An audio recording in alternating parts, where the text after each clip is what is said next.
If you've been in a hard Nike and Adidas, certain Reeboks for a long time, your foot has become adapted to that. I am never, ever, ever going to run in barefoot running shoes ever again. There is a risk for injury or biomechanical injuries. If you investigate the feet, you might notice some relief upstream. I'm getting masses and masses and masses of knee pain. Will I ever go back to regular shoes?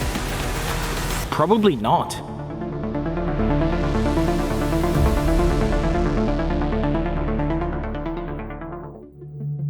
Barefoot shoes have become a hot topic, with people either saying that they will improve your life, You actually will gain strength and hypertrophy within your foot muscles. or destroy your body. Both of the times that I went over to Vivos, I'm getting masses and masses and masses of knee pain. I'm getting calf and Achilles problems. So will running in barefoot shoes really hurt your knees? Or will they heal and make your feet stronger? And are you really doomed to have feet like this if you keep wearing normal shoes? My name's Jake, and I am always seeking ways to improve my life. So I thought it time to answer the question, can you run in barefoot shoes? Let's find out together.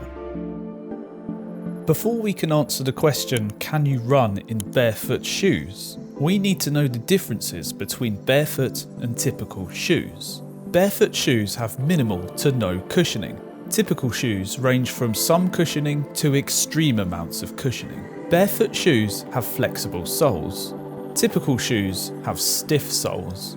Barefoot shoes have minimal to no drop, meaning the heel of the foot is at the same level as the toes. Typical shoes usually have heel to toe drop, meaning the heels are elevated above the toes. Barefoot shoes have a wide toe box. Typical shoes have a narrow toe box. Barefoot shoes have minimal to no foot arch support. Typical shoes can range from some arch support to total arch support. Barefoot shoes are light in weight. Typical shoes tend to be heavier. How do these features actually affect running? The features of typical shoes and how they have developed have allowed runners to push running world records into faster and faster times. The stiffness, cushioning, and new technologies of running shoes reduce running fatigue and propel the runner forward, increasing speed.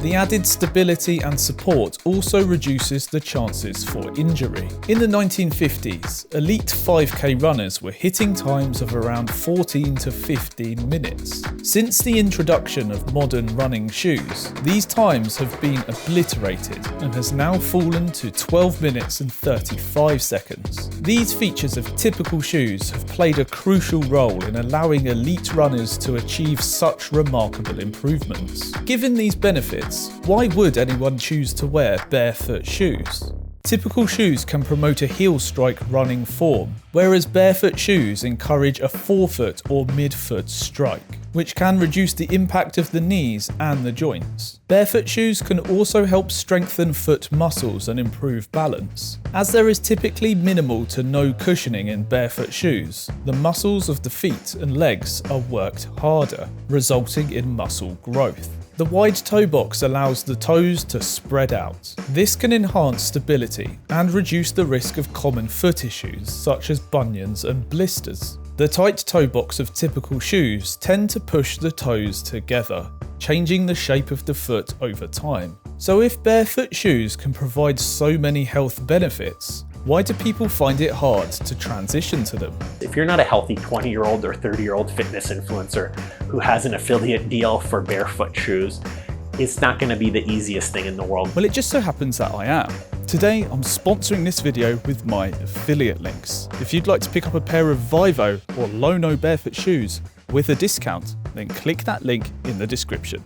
What are the common problems people have when trying to transition to barefoot shoes? You put them on, they won't feel, especially if you've been wearing normal shoes for a long time, you're gonna be like, God damn, this is uncomfortable. It's like taking a cast off and trying to do that full mode of training or motion. Pain and discomfort is a common complaint. This could be due to the muscles, tendons and ligaments of the feet and legs now going without the support and cushioning of a typical shoe. This painful period can go on longer if the muscles are particularly weak and be greatly shortened if the muscles are already quite strong.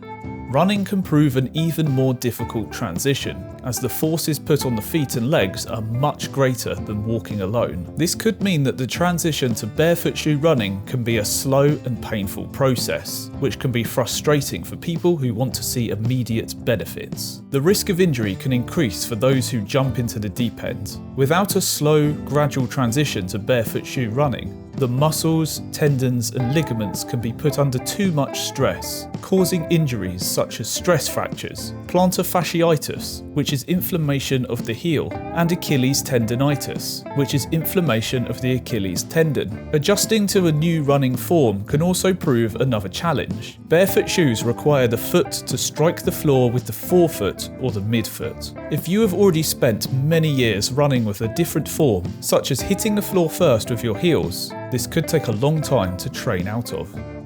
So how did I transition to barefoot shoe running? I started wearing barefoot shoes for weightlifting in the gym 4 years ago. Over this time I have worn them on a daily basis for walking and lifting, so I feel as though my feet have had plenty of time to adjust to the added strain barefoot shoes can bring. I found that whenever I would walk fast for an extended period of time, my feet would cramp, and over longer walks my feet would fatigue drastically, and I would find it hard to keep walking. I've only been running for 9 weeks, so I am a relatively new runner, and even with the 4 years of walking around in barefoot shoes, I still found running to be quite a hard transition. The first few weeks of running caused my Achilles tendon to hurt quite a lot, and I found myself limping after running. However, after sticking with running and not skipping a week, I have found the pain to completely go away. I do find if I try to push my 5k running time, my feet do still get tired, and this is much in the same way that my muscles would fatigue if I was weightlifting. As such, I have kept my running sessions to only once or twice a week. Over these 9 weeks, I have managed to reduce my 5k running time from over 37 minutes to just under 29 minutes. What does this mean for you? If you're looking to throw aside your typical shoes and enter the contentious realm of barefoot shoes, then it would be best to wear them with patience and caution. Starting your barefoot shoe journey gradually will minimize the risks for injury.